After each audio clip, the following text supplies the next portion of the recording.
Ok, vamos a continuar con la diabetes. Vamos a ver cómo diagnosticamos diabetes. ¿Cómo sabemos si alguien tiene diabetes? Como es una enfermedad tan común, como es una enfermedad tan clara en su patología, pues tiene síntomas y signos muy claros. Los síntomas son desde hace mucho tiempo las tres palabras que empiezan con P: polidipsia, polifagia y poliuria. Y se agrega para confirmar el diagnóstico la cuarta P, que es pérdida de peso. Muy bien, ¿por qué da polidipsia? Polidipsia es el deseo de tomar más agua de la normal. Poli mucho, dipsia beber, beber demasiado. ¿Y por qué ocurre? Pues ocurre porque cuando el azúcar está elevada en sangre, nuestra sangre se hace muy espesa, se hace muy densa y no circula bien por todas nuestras venas y arterias. Y aquí tenemos nosotros en el cerebro, en el hipotálamo, una estructura que percibe esa densidad de la sangre y es la que detecta el nivel elevado de azúcar. Cuando eso ocurre, ese exceso de azúcar despierta un reflejo que se llama reflejo de la sed. Y ese reflejo de la sed hace o nos obliga a tomar agua, agua pura. ¿Para qué?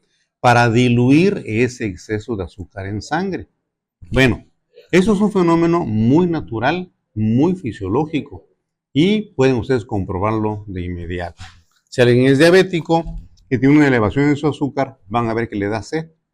Si ustedes le pusieran una Coca-Cola y le pusieran agua pura, les aseguro que va a tomar agua, porque el cerebro tiene la capacidad de decidir o de darle a nuestra boca un apetito especial. Y cuando alguien tiene un exceso de azúcar, lo que menos se le antoja es lo dulce, se le antoja lo simple, porque el cerebro eso necesita. Si obedeciéramos esa sensación, tendríamos obviamente un mejor resultado que si insistimos en tomar Coca-Cola. Bueno, eso es polidipsia. ¿Cuándo desaparece la polidipsia? Cuando el azúcar o el nivel de azúcar baja. Pero como el diabético ya no tiene ese descenso abajo de 100, va a tener siempre deseos de tomar más y su polidipsia se va a hacer más constante o perpetua. Ahora, polifagia. Polifagia es comer demasiado. ¿Qué ocurre o cuál es la razón de ese comer demasiado? El diabético tiene mucha hambre porque cuando su azúcar se eleva en la sangre, normalmente bloquea la sensación de hambre. Pero cuando se hace constante esa elevación, ahora el cuerpo cree que tenemos que tener azúcar de más. Y por eso empiezan a querer más y más y más. Eso es polifagia. Comer de más para mantener siempre elevado el nivel de azúcar.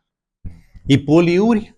La poliuria es orinar mucho, como es el término de diabetes, orinar más de lo normal.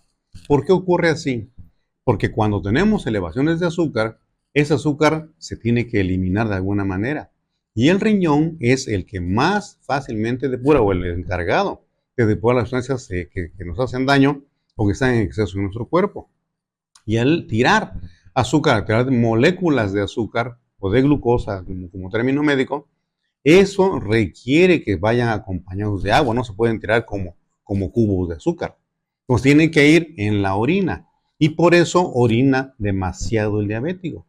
Y se fijan que en la noche el diabético empieza a orinar y se levanta a orinar a cada rato. ¿Por qué?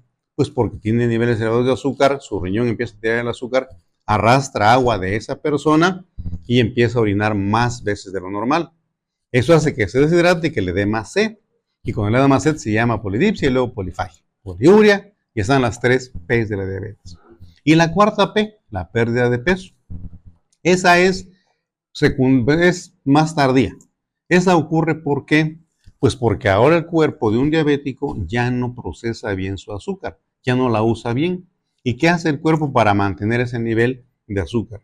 Empieza a tomar de su cuerpo sustancias que tenía guardadas, que tenía en reserva, grasa y proteína. Y entonces empieza el diabético que era gordito, ahora empieza a adelgazar. Eso es dato de una diabetes ya avanzada y de una diabetes que no se ha tratado. Cuando un diabético empieza a perder peso, no crean que está mejorando, al contrario, está empeorando. Porque además de la grasa, el cuerpo empieza a degradar proteína. Y entonces la masa muscular de esa persona se empieza a perder. y su cuerpo se empieza a hacer flácido. Esa es la razón de la cuarta P. Entonces, polidipsia, polifagia, poliuria, pérdida de peso. Con esos datos, con los tres primeros, hacemos diagnóstico de diabetes. Con el cuarto, de diabetes de tiempo atrás y diabetes ya que no se ha controlado y que ya tiene alguna consecuencia.